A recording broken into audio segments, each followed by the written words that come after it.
In the late 1990s, a Nigerian man named Emmanuel Nwude pulled off one of the biggest and most audacious scams in history. He managed to sell a fake airport to a Brazilian bank for $242 million and almost got away with it. How did he do it? And what happened to him and his victims? This is the story of the Nigerian mastermind who sold a fake airport. Emmanuel Nwude was a former director of the Union Bank of Nigeria, one of the largest banks in the country. He had access to confidential information and contacts in the banking sector, which he used to his advantage. He also had a knack for impersonation and deception, which he honed over the years. In 1995, he decided to execute his most ambitious and daring scheme. He targeted Nelson Sakaguchi, a director of Banco Noroeste, a Brazilian bank that was looking to expand its presence in Africa. Nwude posed as Paul Ogwuma, the governor of the Central Bank of Nigeria, and contacted Sakaguchi by phone. He told him that the Nigerian government was planning to build a new airport in the capital city of Abuja, and that he could arrange a lucrative deal for him to invest in the project.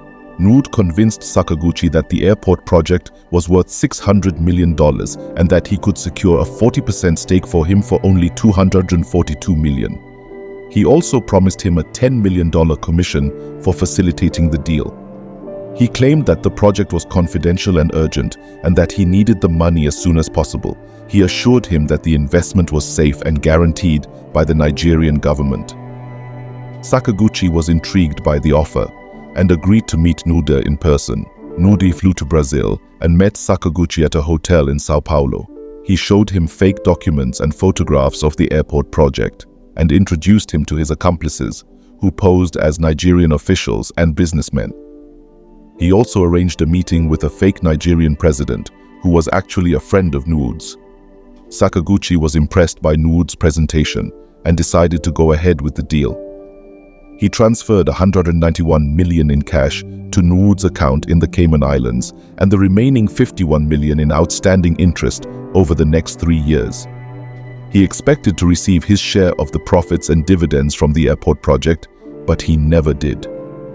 Nwude and his associates disappeared with the money and used it to buy properties, cars, and other luxury items. They also bribed some Nigerian officials and bankers to cover up their tracks. Sakaguchi, on the other hand, waited patiently for his returns, but he never heard from Nwude again. He became suspicious and worried and tried to contact him, but to no avail.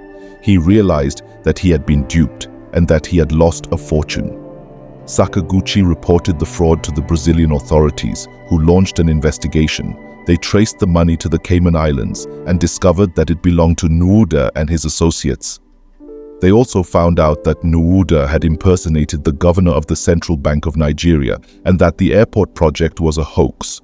They contacted the Nigerian authorities and requested their cooperation in arresting and extraditing Nwude and his accomplices.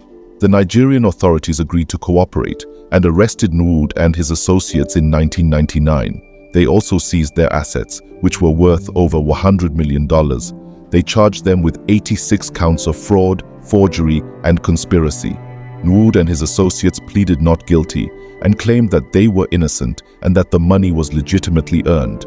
They also hired some of the best lawyers in the country and dragged the case for several years.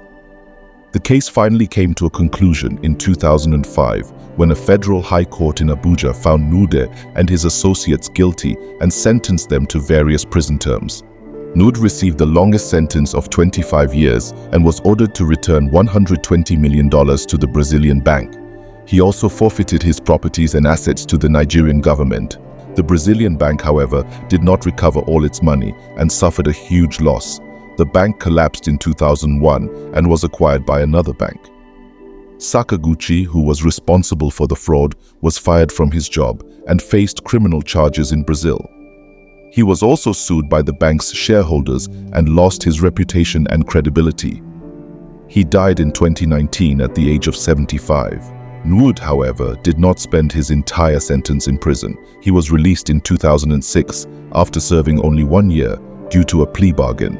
He also managed to recover some of his properties, worth over $50 million, through bribes and legal loopholes. He remained free until 2016 when he was arrested again for another crime. He was accused of murdering a man over a land dispute. and of leading a gang of armed men to attack a police station. He was charged with murder and terrorism and is currently awaiting trial. Nwude's scam was one of the biggest and most notorious scams in history. It showed the extent of his cunning and audacity and the vulnerability and gullibility of his victim. It also exposed the corruption and inefficiency of the Nigerian banking system and the challenges of international cooperation and justice. It was a scam that shocked the world, and that will never be forgotten.